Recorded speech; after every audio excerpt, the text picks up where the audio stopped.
அதிகமாக நேசிக்கிற எங்கள் பரம தகப்பனே,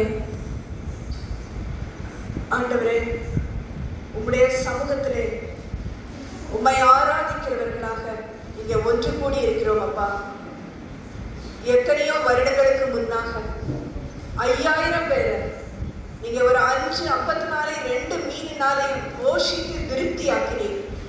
ஜீவ வார்த்தையினால இங்க இருக்கிற எங்கள் ஒவ்வொருவரையும் நீர் போஷித்து திருப்தி ஆக்குமாறு உங்களுடைய பாதத்துல கெட்டி நிற்கிறோம். இயேசுவின் மூலம் ஜெபம் கேளும் பிதாவே, ஆமென். இப்ப எல்லாருக்கும் ரொம்ப விருப்பமா இருக்கிறது என்னது? ரொம்ப பிடிக்கும். எல்லாருக்கும், சின்னவங்க, சின்ன பிள்ளைங்க, பெரியவங்க, வயசானவங்க, மிடில் ஏஜ் அப்படின்னு சொல்ற எல்லாருமே, நம்ம எந்த கேட்டகரியில எந்த இதுல இருந்தாலும் பிரிவில் இருந்தாலும் எல்லாருக்கும் ரொம்ப பிடிச்சது இது கிஃப்ட். சரி, இப்ப எல்லாருக்கும் ரொம்ப பிடிச்சது கிஃப்ட், அப்படிதானே? ஆனா கிஃப்ட்டுக்கும் பரிசு பிரைஸுக்கும் வித்தியாசம் இருக்கு. அது தெரியுமா? கிஃப்ட்னா என்னது? நம்ம எதுவுமே சொல்லாம எதுவுமே செய்யாமலும் நம்மளுக்கு கிடைக்கிறது என்னது? கிஃப்ட். இப்ப ஸ்வேதா என்ன சொன்னாங்க? ஆன்சர் சொன்னாங்க, பதில் சொன்னாங்க. அதனால அவங்களுக்கு கிடைக்கிறது என்னது?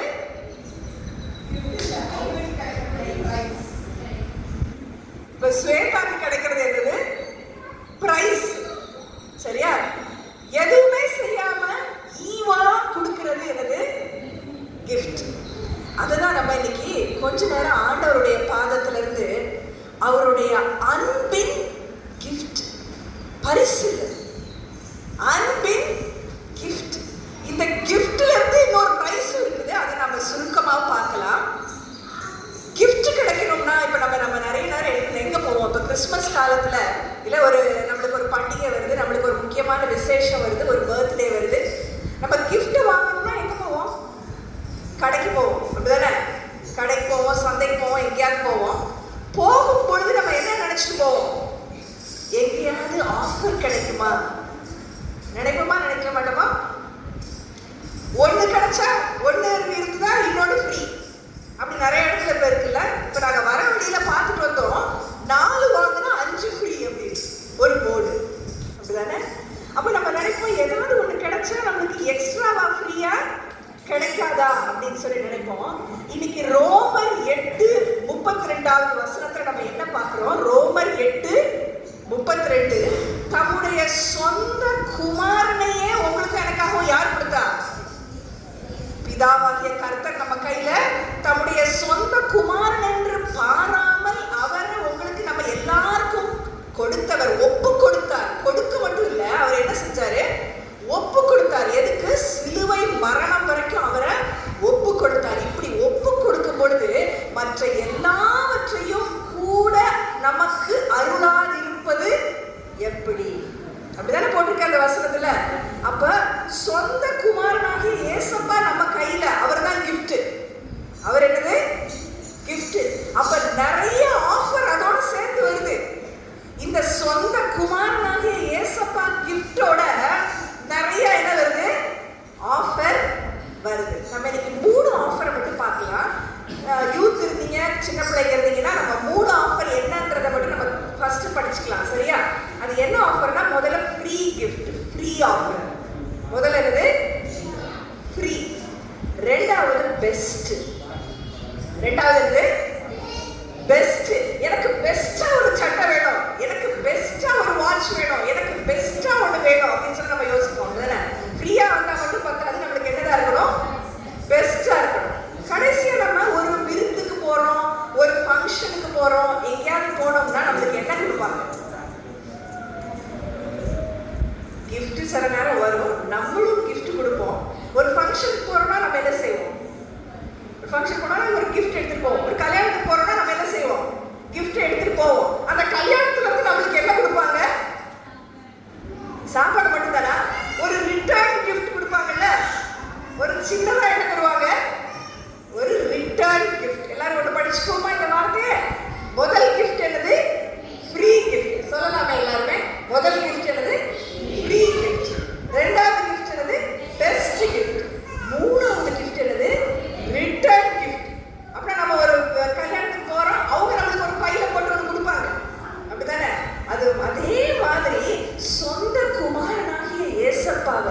நம்ம கிஃப்டா நம்ம இருதயத்துல வாங்கிட்டோம்னா நமக்கு என்ன கிடைக்க போகுது? Free gift, best gift, return gift நம்மளுக்கு கிடைக்க போகுது. சரியா? அப்போ இந்த ஃப்ரீ கிஃப்ட் நம்ம எங்க வாங்குறது? ஃப்ரீ கிஃப்ட் எந்த இடத்துல வாங்குறது? நம்ம சீக்கிரமா நம்ம பார்க்கலாம். நம்ம என்ன நினைப்போம்? ஒரு பெரிய கிஃப்ட் வாங்கணும்னா பெரிய கடைக்கு போகணும், சின்ன கடைக்கு போனா இருக்குமோ இல்லையோ நினைச்சிட்டு நம்ம போவோம், அப்படிதானே? அதே மாதிரி இன்னைக்கு நம்ம ஒரு சம்பவத்தை வாசித்தோம். என்ன வாசித்தோம்? அந்த சம்பவத்துல அங்க ஞானிகள் இருந்தாங்க, பெரிய பெரிய ஞானிகள். அவங்க எதை பார்த்துட்டு போனாங்க? கிழக்கிலிருந்து வந்த ஒரு பெரிய நட்சத்திரம். அந்த பெரிய நட்சத்திரம் ஏன் நம்ம சொல்றோம்னா, யாராவது பைபிள் வச்சிருந்தீங்கன்னா நீங்க வாசித்து பார்க்கலாம். அது ஏன் பெரிய நட்சத்திரம்? அது அவருடைய நட்சத்திரம். யாருடைய நட்சத்திரம்? ஏசப்பாவுடைய நட்சத்திரம். இந்த ஏசப்பாவுடைய நட்சத்திரத்தை எத்தனையோ வருஷத்துக்கு முன்னால தீர்க்கதரிசிகள் சொல்லியிருக்காங்களாம். இதுல எந்த தீர்க்கதரிசி? இது ஒரு சரியான தீர்க்கதரிசி கூட கிடையாது. அவர் யாரு? பிலேயாம்ன்றவர். அவர் என்ன பண்ணிருந்தாரு? எண்ணாகமத்துல யாரை பார்த்திருந்தாரு? இந்த நட்சத்திரத்தை பார்த்திருந்தாரு. எண்ணாகம் யாராவது எழுதினா எழுதிக்கலாம், வீட்டுல போய் வாசிக்கலாம், ஏன்னா கொஞ்ச நேரம் இருக்கிறதுனால. எண்ணாகம் 24வது அதிகாரத்துல 17வது வசனத்துல இருக்குது, அவரை காண்பேன், இப்பொழுது அல்ல, அவரை தரிசிப்பேன், சமீபத்தில் அல்ல. ஒரு நட்சத்திரம் எங்கிருந்து உதிக்கும்? யாக்கோபிலிருந்து உதிக்கும். ஒரு செங்கோல் இஸ்ரவேலில் இருந்து எழும்பும். அப்படின்னா இந்த அவருடைய நட்சத்திரம் ஏன் பெருசுன்னா, அவர் கையில என்ன இருக்க போது?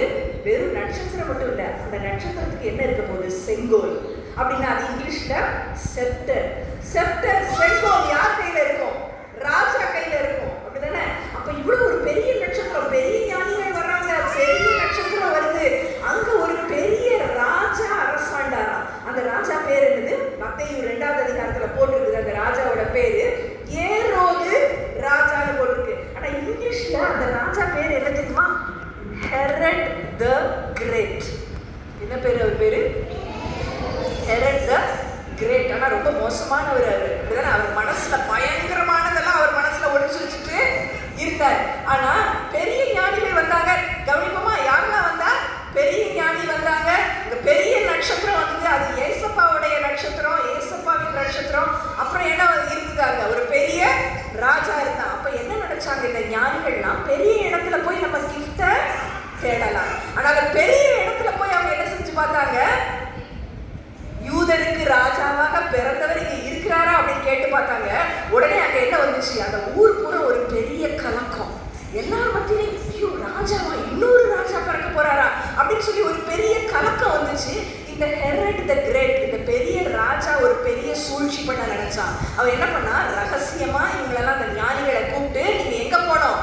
ஏன்னா சொல்லிட்டாங்க, யாரு அங்க ஊர் பெரிய தலைவர்கள்லாம் என்ன சொல்லிட்டாங்க? அவர் எங்க பிறக்க போறாரு? பெத்லகேம்ல பிறக்க போறாருன்னு பிரதான ஆசாரியர் சொல்லிட்டாங்க, மத தலைவர்கள்லாம் சொல்லிட்டாங்க, பெரியவங்க சொல்லிட்டாங்க. நம்ம என்ன செய்யணும்? இனிமே பெத்லகேமுக்கு போனா யார் இருப்பா? ஏசப்பாவை பார்த்துடலாம், இந்த கிஃப்டை வாங்கிக்கலாம் அப்படின்னு சொல்லி ஏரோது மனசுல என்ன சூழ்ச்சி? இந்த கிஃப்டை எப்படியாவது நம்ம அழிச்சிடலாம் அப்படின்னு சொல்லி அவன் சூழ்ச்சி பண்ண நினைச்சான். ஆனா இந்த பெத்லகேம் என்ற ஊருக்கு அர்த்தம் தெரியுமா? பேருக்கு அர்த்தம் தெரியுமா? பெரிய இடத்துலதான் ஏசப்பா பறப்பாங்கன்னு நினைச்சிட்டு கேட்டு பார்த்தாங்க. ஆனா அங்க அவரு இல்ல. பெத்லகேமே நீ 1000த்துல நீ சிறியதா இருந்தும் ஆள போகிறவர் எங்க இருந்து புறப்பட போறாரு?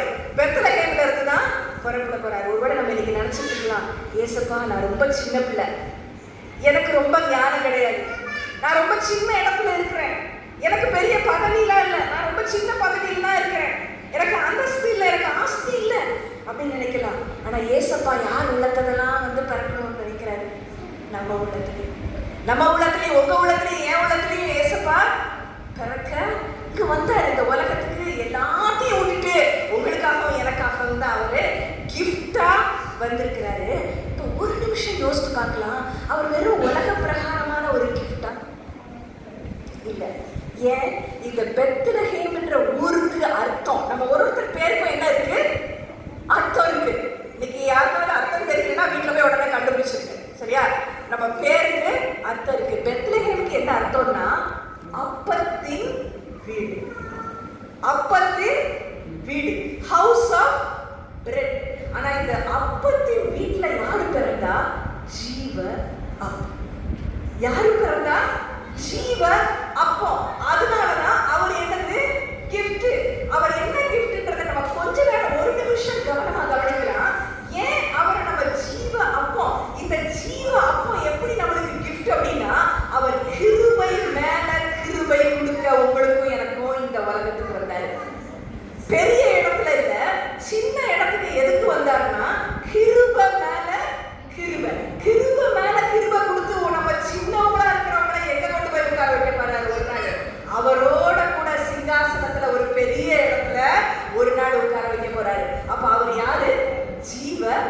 அப்பம். இந்த சொந்த குமாரனோட பேர் என்ன படிச்சுக்கணும்.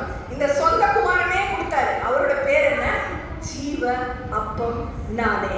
இந்த ஜீவ அப்பம் நானேன்னு சொன்னா அவர் உங்களுக்காகவும் எனக்காகவும் ஒரு முத்திரைய பெற்றார். என்ன வந்துச்சு அவர் மேல? ஒரு முத்திரை. சப்போஸ் நீங்க பிரெட் வாங்குறீங்க, கடையில போய் ஒரு பிரெட் வாங்குறீங்கன்னா, ஒரு ஜாமான் வாங்குறீங்கன்னா, அது உண்மையிலேயே அது நெசமாவே அது சரியானதுன்னா என்ன இருக்கும்? அதுல சீல் போட்டிருப்பாங்களா இல்லையா? போட்டிருக்குமா இல்லையா? சீல் இருக்கும்ல. சீலை பிடிச்சிட்டா என்னது? எதையாவது மாத்தி கூட வச்சிருக்கலாம், அப்படிதானே? யோவான் 6:27 பைபிள் இருந்தா யாராவது ஒருத்தர் வாசிங்க. பைபிள் இருந்தா யாராவது ஒருத்தர் வாசிங்க. யோவான் 6:27.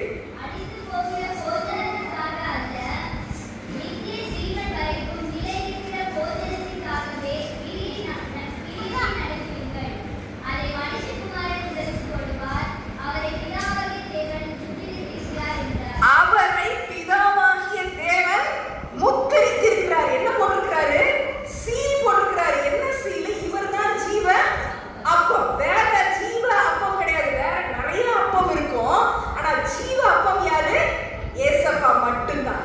ஏன் இந்த ஜீவ அப்பம்னால மட்டும்தான் நமக்கு கிருபை கொடுக்க முடியுதுன்னா, அது வரைக்கும் என்ன காலம்? நியாயப்பிரமாணத்தின் காலம். மன்னாவை என்ன பண்ணுச்சு?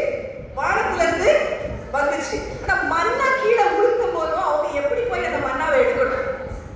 அங்க ரூல் இருந்துச்சு, கட்டளை இருந்துச்சு, கிருபை இல்ல. அங்க என்ன இருந்துச்சு? மன்னாவை எடுக்கிறதுக்கு, அந்த அப்பத்தை வனாந்தரத்துல எடுக்கிறதுக்கு என்ன இருந்துச்சு? கட்டளை இருந்தது.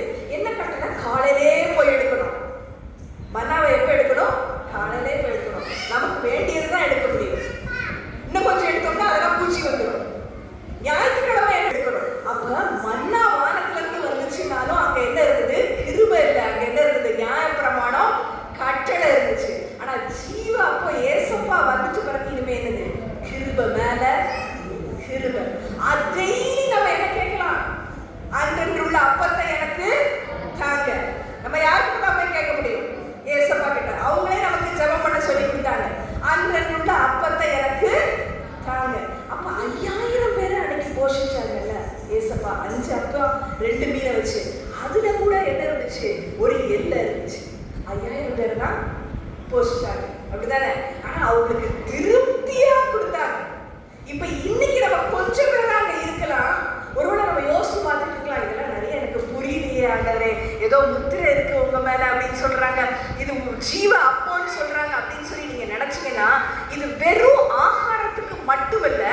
ஸ்வேதாக்க சொன்னாங்கல்ல, ஒரு பிராக்டிக்கல் டெஸ்ட்.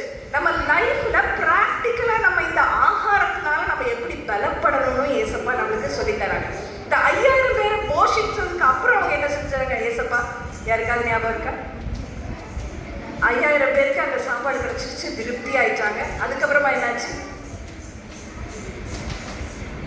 ஞாபகம் இல்லையா? அதுக்கப்புறமா ஒரு படகுல ஏறி இந்த சீஷரெல்லாம் போக வச்சுட்டாங்க. ஏசப்பா மட்டும் அங்க வரல. அப்ப எத்தனை மைல் தூரம் படகுல போயிட்டாங்களா? 3-4 மைல் தூரம். அப்படின்னா அது 5 கிலோமீட்டர் தாண்டி 5 கிலோமீட்டர் தாண்டி 5 அப்போ 5000 பேரை சாப்பிட்டாங்க. அப்புறம் 5 கிலோமீட்டர் தள்ளி யார் போயிட்டா? இவங்கெல்லாம் போயிட்டாங்க. அப்ப என்ன வந்துச்சு? அங்க ஒரு பெரிய காத்து கொந்தளிப்பு அங்க வந்துருச்சு. அப்ப அந்த கொந்தளிப்பின் மத்தியில யார் அங்க நடந்து வரா? ஏசப்பா நடந்து வர்றாங்க. அப்ப ஒருவேளை நம்ம நினைக்கலாம், என்னோட லைஃப்ல, என்னோட வாழ்க்கையில நிறைய சூழ்நிலைகள் எப்படி இருக்குன்னா, நான் எங்க போறேனே தெரியல. நான் அடுத்த அடி நான் எப்படி எடுத்து வைப்பேனே எனக்கு தெரியல. அது தண்ணியில நடக்கிற மாதிரி இருந்தாலும் அநேக நேரம் வெறும் ஆகாரத்தை மட்டும் கர்த்தர் நம்ம கையில கொடுக்கல. இந்த ஜீவப்பம் என்னது? அவரே ஆதாரம். அனாதி தேவனே நம்மளுக்கு என்னது? அவர்தான் அடைக்கலம், அவர்தான் ஆதாரம். நம்ம தண்ணி மேல நடக்கிற மாதிரி இருந்தா கூட அவர்தான் அந்த ஜீவ அப்பம். உங்களுக்கு என்னது? அடைக்கலம், ஆதாரம். இது மட்டும் கிடையாது, கிருபை மேல கிருபை கர்த்தர் கொடுக்கிறாருன்னா, இன்னைக்கு நம்ம எல்லாரும் என்ன ட்ரெஸ் போட்டுருக்கோம்? கொஞ்சம் நல்லா ஸ்பெஷலா போட்டுட்டு வந்திருக்கோம்ல. கிறிஸ்மஸ்க்கு இன்னும் ஸ்பெஷலா ட்ரெஸ் வேணும் அப்படின்னு சொல்லி நம்ம நினைப்போம்ல. ஆனா ஒரு நாள் வரப்போகுது, அந்த நாள்ல எப்படி நம்ம மண்ணானவருடைய சாயலை நம்ம அணிந்து கொண்டிருக்கிறோமோ, அதே போல வானவரின் சாயலை நீங்களும் நானும் நானும் ஒரு நாள் அணிந்து கொள்ளும் நாள் வரும். அப்படின்னா இமைப்பொழுதுல நம்ம எல்லாரும் என்ன ஆகும், அவரை போல அவருடைய சாயலை அணிந்து கொள்ளுகிற நாளும் ஒரு நாள் வர போகுது. இப்ப நம்ம என்ன செய்யலாம், ஒரு 3 ஸ்டார் கிளாப் எல்லாரும் பண்ணலாம். இந்த ஞாபகம் வச்சுக்கணும், சரியா? சொந்த குமாரன் யாரு? Free gift. நம்ம எல்லாருக்கும் என்ன கிஃப்ட்? Free gift. அப்படின்னா நம்ம எதுவுமே நம்ம செய்ய வேண்டாம், நம்ம இருதயத்தை தான் அவருக்கு திறக்கணும். யாராவது இன்னைக்கு அவருக்கு இருதயத்தை திறக்காம இருந்தோம்னா இன்னைக்கு நம்ம இருதயத்தை திறந்து கொடுக்கலாம். இந்த ஃப்ரீ கிஃப்ட்டை நான் ஏசப்பா நான் வாங்கிக்கிறேன், விசுவாசிச்சு நான் இந்த ஃப்ரீ கிஃப்ட்டை நான் வாங்கிக்கிறேன் அப்படின்னு சொல்லும் போது ஏசப்பா என்ன சொல்றாங்க, வெறும் சாப்பாடு வெறும் ஆகாரம் மட்டும் இல்லை, உனக்கு நான் ஆதாரம், உனக்கு நான் அடைக்கிறோம். ஒரு நாள் வரப்போகுது ஆகாயத்துல நான் உன்னை மீட் பண்ண போறேன். ஒரு நாள் வரும் ஆகாயத்துல நானும் நீனும் சந்திக்க போகிறோம் அப்படின்ற ஒரு ஸ்பெஷல் நாளும் சீக்கிரமா வரப்போகுது. எல்லாம் எப்படி கொடுக்க போறாரு ஏசப்பா? ஃப்ரீயா உங்களுக்கும் எனக்கும் கொடுக்க போறாரு. இந்த ஃப்ரீ கிஃப்ட்டை வாங்கணும்னா நம்ம 3 ஸ்டார் கிளாப் பண்ணிக்கலாம், சரியா? யாரெல்லாம் வேணுமோ 3 ஸ்டார் கிளாப், பிபிஎஸ் கிளாப் மாதிரி 3 ஸ்டார் கிளாப், சரியா? என்ன ஸ்டார் கிளாப்? கிருபை மேல கிருபை எனக்கு கிடைக்குது. என்ன கிடைக்குது? கிருபை மேல கிருபை எனக்கு கிடைக்குது. அடுத்தது நிறைவானது வரும் பொழுது குறைவானது ஒழிச்சு போகுது. நிறைவானது என்னது? நம்ம ஒரு நாள் வானத்துல அவரை பார்க்க போறோம். இந்த ஜீவ அப்பத்தை நம்ம வானத்துல நேரடியா நம்ம பார்க்க போறோம். அப்ப நிறைவான அந்த அன்பு வரும் பொழுது குறைவானது ஒழிந்து போகும். அதுக்கு உங்களுக்கும் எனக்கு என்ன தேவை? அவர் மேல மட்டும் முத்திரை இல்ல, பரிசுத்த ஆவியானவரின் முத்திரை உங்களுக்கும் எனக்கும் தேவை. இந்த 3 ஸ்டார் பண்ணிடுவோமா சீக்கிரமா? அடுத்தது ஓடிக்கலாம். கிருபை மேல கிருபை, நிறைவானது வரும் பொழுது குறைவானது ஒழிந்து போகும். பரிசுத்த ஆவியானவரின் முத்திரை என் மேல இருக்குன்னு நான் விசுவாசிக்கிறேன். ஜீவ அப்பம் நீரே. ரெண்டாவது, இந்த சொன்ன குமாரனை நம்ம எப்படி பார்க்கலாம்னா அவரை ஜீவ வார்த்தையா பார்க்கலாம். நம்ம நிறைய வார்த்தை பேசுறோம்ல, ஆனா அவர் யாரு? ஜீவ வார்த்தை. இது நம்மளுக்கு இன்னொரு நல்ல போர்ஷன் நம்மளுக்கு எல்லாருக்கும் தெரியும் நினைக்கிறேன். லூக்கா 5ஆம் அதிகாரத்துல முதல் வசனத்துல இருந்து அங்க என்ன நிக்குது? ஒரு பெரிய கூட்டம். என்ன நிக்குது? ஒரு பெரிய கூட்டம். பெரிய இடத்துல ஏசப்பாவோட கிஃப்ட், அந்த ஃப்ரீ கிஃப்ட் இல்ல.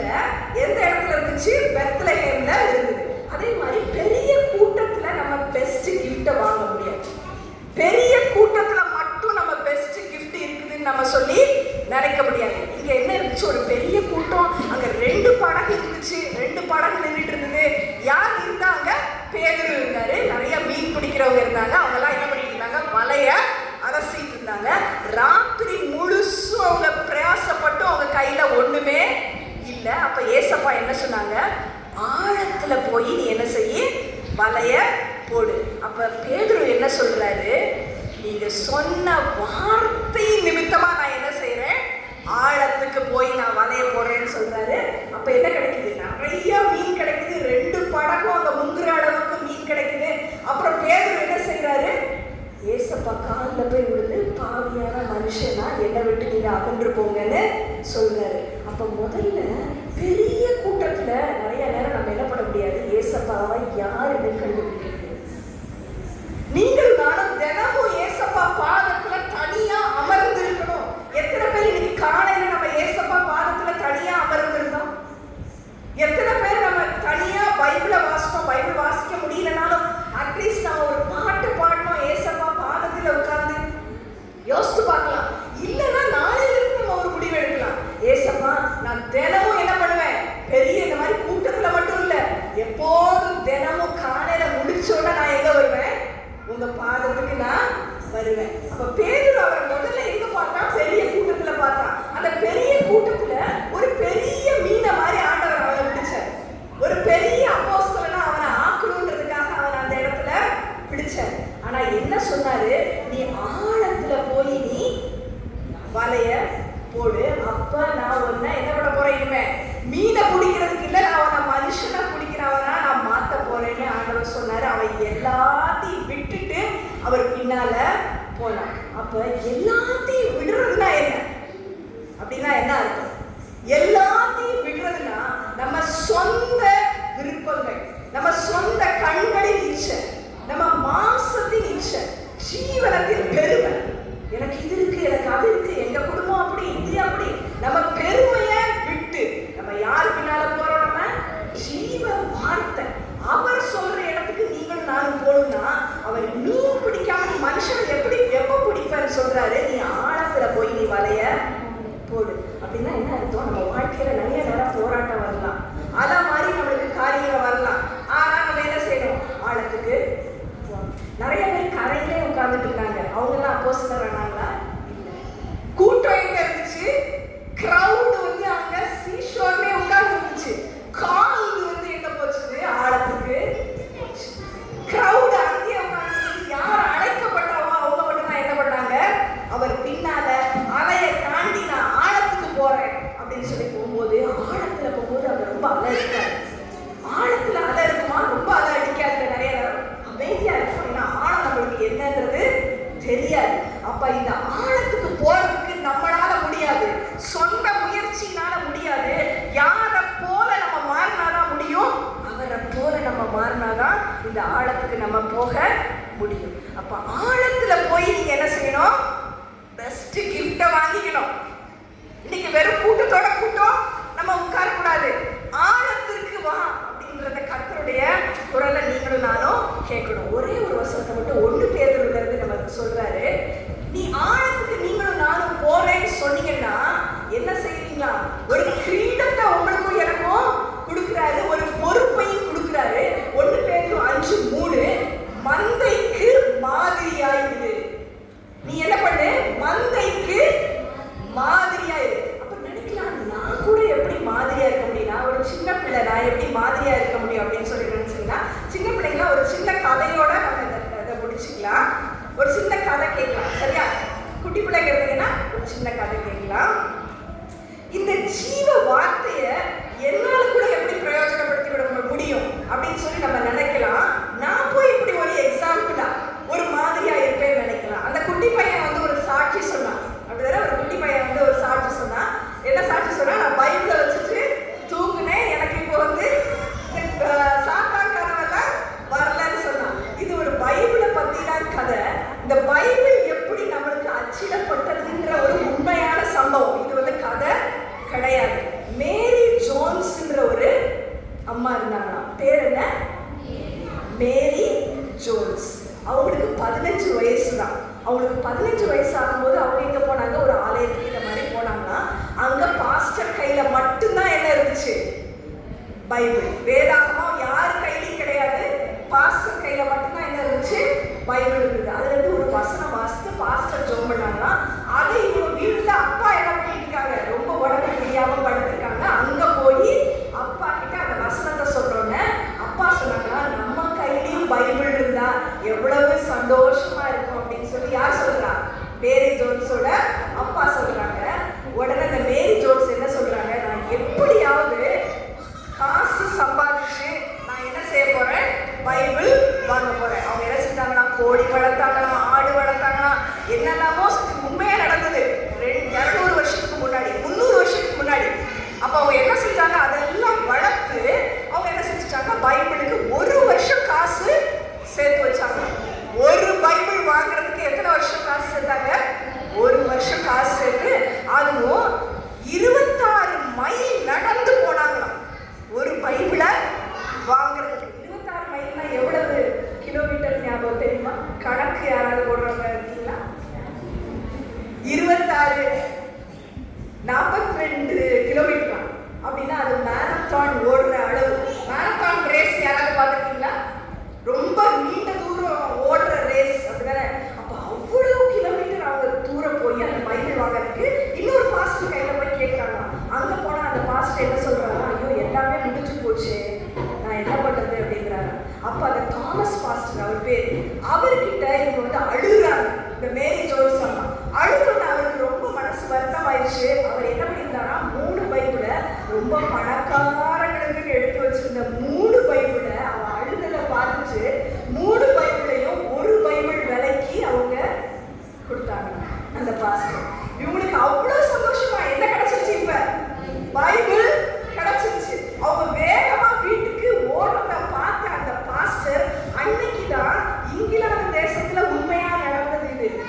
பைபிள் மேல உள்ள அவ்வளவு ஒரு வாஞ்சை. நமக்கு இந்த ஜீவ வார்த்தையின் மேல வாஞ்சை இருக்கா?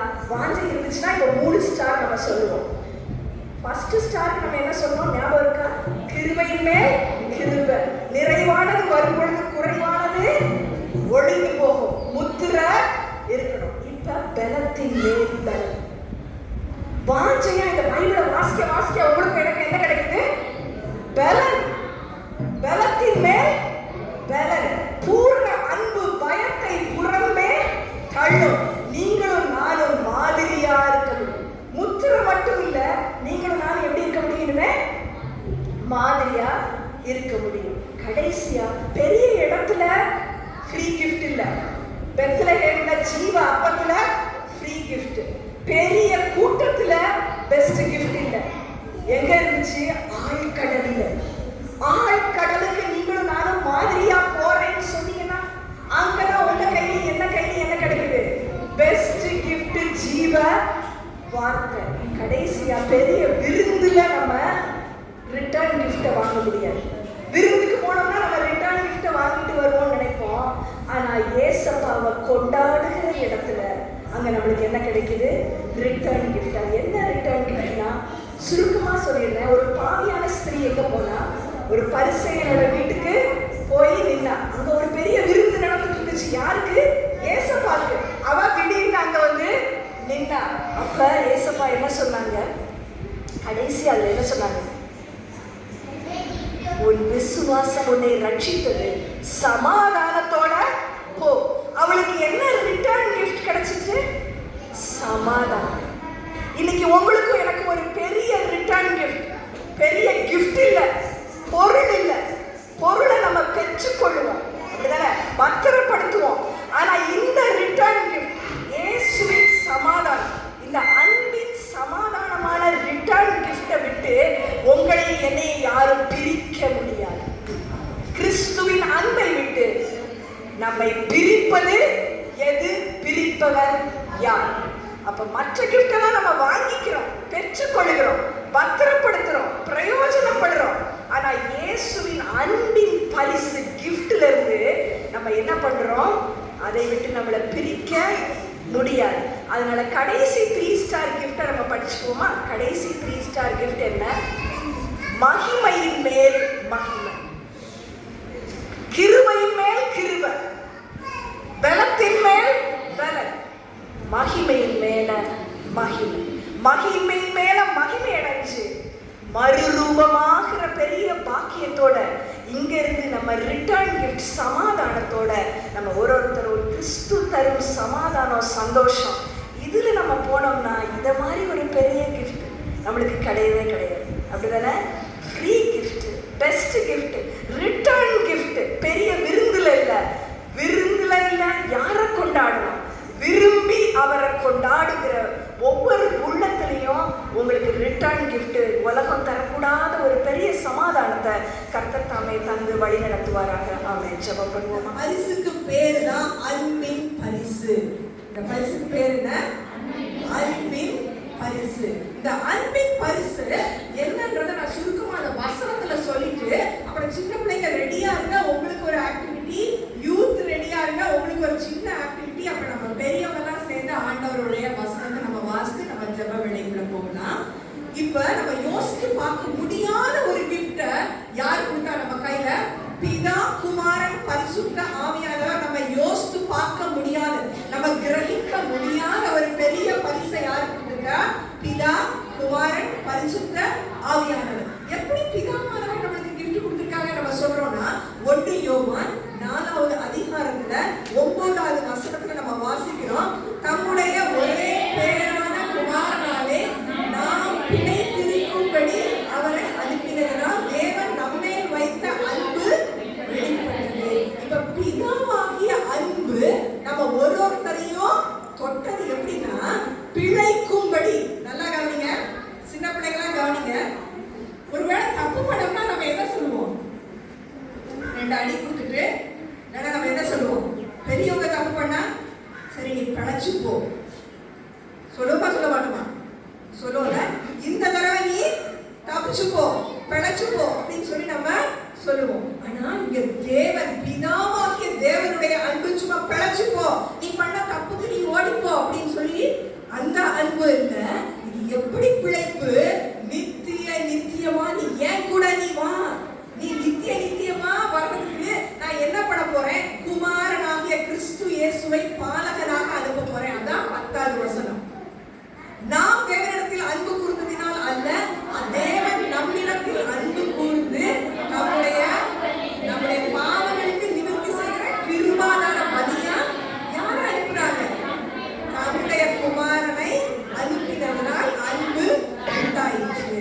அப்ப பலி இனிமே வேற பலி செலுத்த வேண்டாம். ஏன் வேற பலி வேண்டாம்னா, குமாரனாகிய கிறிஸ்து நம்முடைய அன்பின் பரிசு என்ன? சாக்ரிஃபைஸ். அப்ப முதல்ல God the Father manifested his love, God the Son sacrificed. அது sacrificial love. God the Holy Spirit பரிசுத்த ஆவியானவர், மேலும் பரிசுத்த ஆவியானவர் நம்முடைய இருதயங்களில் ஊற்றப்பட்டதினால, இது ரோமர் 5:5, நம்முடைய இருதயத்துல ஊற்றப்பட்டதினால poured out love, manifested love. இங்கிலீஷ்ல எப்படின்னா manifested love. ரெண்டாவது sacrificed, sacrificial love, demonstrated love. மூணாவது poured out, நம்மள இருதயத்துக்குள்ள ஊற்றியாச்சு இந்த அன்பு. பரிசுத்த ஆவியானவரின் அன்பு ஊற்றப்பட்டுருச்சு. இந்த அன்பு இனிமே இந்த அன்பு நம்மளை என்ன பண்ணணும்? சேஞ்ச் ஆகணும். உங்களை என்ன பண்ணணும்? நம்ம சாயலை மாற்றணும். நம்ம சாயலை யாரை போல மாற்றணும்? பிதாவாகிய தேவனை போல, கிறிஸ்து இயேசுவை போல, பரிசுத்த ஆவியானவரின் மூலமாக இந்த அன்பின் பரிசு உங்களை இப்ப என்ன பண்ண போகுது? மாற்ற போகுது. இந்த வருஷத்துல யாராவது 2 குட்டி பிள்ளைங்க வரீங்களா? 2 குட்டி பிள்ளைங்க யார்? 2 வாலண்டியர்ஸ் வாங்க. பலூன் தான் ஊதணும், வேற எதுவும் செய்யணும். யார் வர போறாங்க? சரி, இப்ப நான் ரெடி சொன்ன உடனே ஊதணும். எந்த பலூன் உனக்கு வேணும்? எடுங்க. 1 மினிட் கூட கிடையாது. சீக்கிரம். சரி, ரெடி செட் கோ.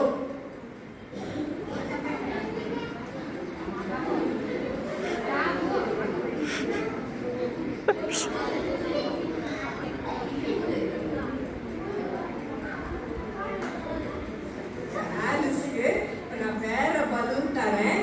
ஆலிஸ்க்கு இந்த பலூன் ஊதி பாரு. அதை வச்சு இதை ஊதி.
பரிசு பிள்ளைங்களானாலும் சரிதான். நம்ம பிள்ளைங்களை போல மனம் திரும்பி இன்னைக்கு தான் நான் சர்ச்சுக்கு வந்திருக்கேன்.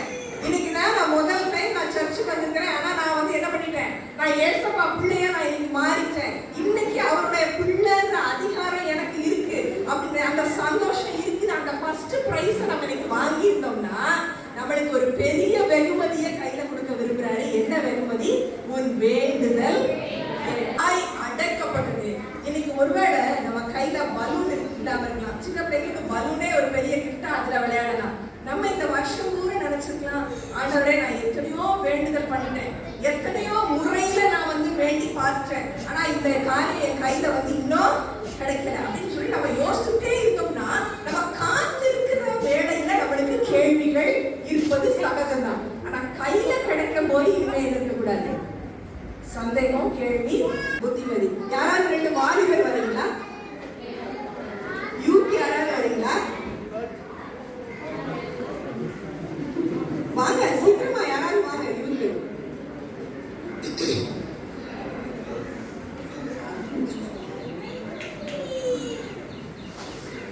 இதை கமெண்ட் பண்ணுவாங்க.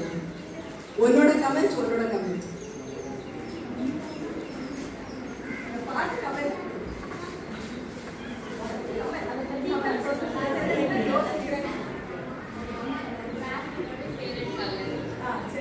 Black வந்து அவளுக்கு ஃபேவரட் கலர்.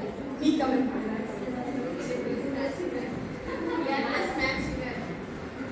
சரி, இதை போட்ட பிறகு நீ அவளை பார்த்து கமெண்ட் பண்ணி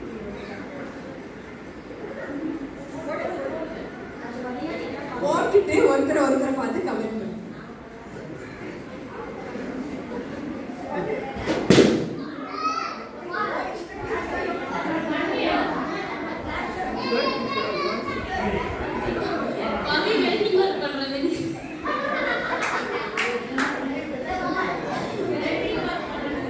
வெல்டிங் ஒர்க் பண்ற மாதிரி இருக்கா? சரி, நீ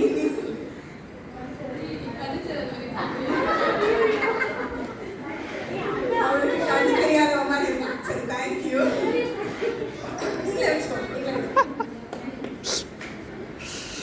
இப்ப நம்ம நினைப்போம், பிள்ளைங்க மாதிரி யோவான் யாருக்கு எழுதினார்னா, மனம் திரும்பி முதல் ஸ்டெப். ஏசப்பா நீங்க இருதயத்துல வாங்க அப்படின்னு சொல்ற முதல் ஸ்டெப். அவங்களுக்கு எண்ணத்துல வித்தியாசம் இருக்கணும், வார்த்தையில விருப்பம். இப்ப அடுத்த ஸ்டெப், பலவான்கள் என்ன வேணும்னு நினைப்பாங்க. யூத் இல்லைன்னா நம்ம ஏசப்பா உங்களுக்கு நான் வளர விரும்புறேன் அப்படின்னு சொன்னா என்ன வேணும்னு நினைப்பாங்க? பவர் வேணும்.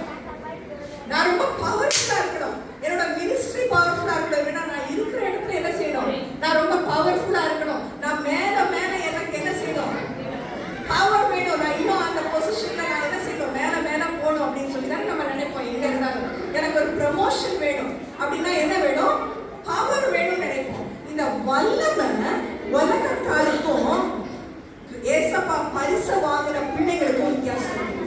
இந்த வல்லமையில வித்தியாசம் என்ன? அடுத்த ஸ்லைட்ல யார் இருக்கான்னு பார்த்து சொல்லுங்க. யார் இருக்கா? யோவான் ஸ்நானகனுடைய ஊழியம் எங்க ஆரம்பிச்சதுன்னா, இது வல்லமையா வனாந்திரத்துல ஆரம்பிச்சது. எங்க ஆரம்பிச்சது? வனாந்திரத்துல ஆரம்பிச்சது. அந்த பிரசங்கம், யோவான் ஸ்நானகனுடைய பிரசங்கம் எப்படி இருக்குதுன்னா, அந்த பிரசங்கத்துல அவர் என்ன சொல்றாரு, மனம் திரும்பு. அடுத்து அவருடைய வாழ்க்கை பிரயாணம் எப்படி இருந்துச்சு, மனம் திரும்புதலுக்குரிய கனியை நீ என்ன செய்யணும், கொடுக்கணும். கடைசியா வல்லமைனா இது ரொம்ப பெரிய ஆளா மேல மேல ஏறி ஏறி போறது பொசிஷன்ல பவர் இல்ல. இது என்னது, நான் சிறுகணும் அவர் இணைந்து செல்லணும். சரியா? கடைசியா பெரியவங்க ஒரே ஒரு வசனம் சேர்த்து வாசிப்போமா? எபிரேயர் 8. விசேஷித்த வாக்குத்தத்தம்.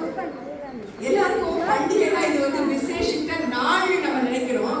ஆனா இந்த கிறிஸ்துமஸ் பண்டிகை காலத்துல ஒரு விசேஷித்த வாக்குத்தத்தம். அப்படின்னா வாக்குத்தத்தம்னா கர்த்தரின் வார்த்தை உண்மையுள்ளது. அது அவர் ஒரு நாளும் என்ன செய்ய மாட்டாரு, பொய் சொல்ல மாட்டார். அதனால அவர் சொன்னதை செய்யற வரைக்கும் உங்களை என்னை அவர் கைவிடவே மாட்டார். அதனால இந்த புது உடன்படிக்கைக்குள்ள யார் யாரெல்லாம் இங்க பெரியவங்களா இருக்கீங்க, இன்னும் இந்த ஏசப்பான்ற அன்பின் கிஃப்ட நான் கையில தான் வச்சிருக்கிறேன், இன்னும் அவருடைய பிரசன்னத்தை என்னுடைய இருதயத்துல நான் வாங்க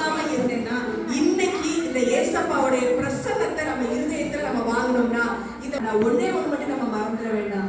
பின்னானவைகளை நம்ம இனிமேல் நோக்கி பார்க்க வேண்டாம், முன்னானவைகளை நம்ம நோக்கி பார்க்கணும். கையில பெற்றுக்கொள்ளுகிற gift மட்டும் இல்ல, பிடித்து கொள்ளுகிற ஒரு gift மட்டும் இல்ல, இதை பத்திரமாக இருதயத்திலே வைத்து பின்னானவைகளை மறந்து முன்னானவைகளை நோக்கி நம்ம லக்கை நோக்கி போகிற ஒரு பெரிய பந்தய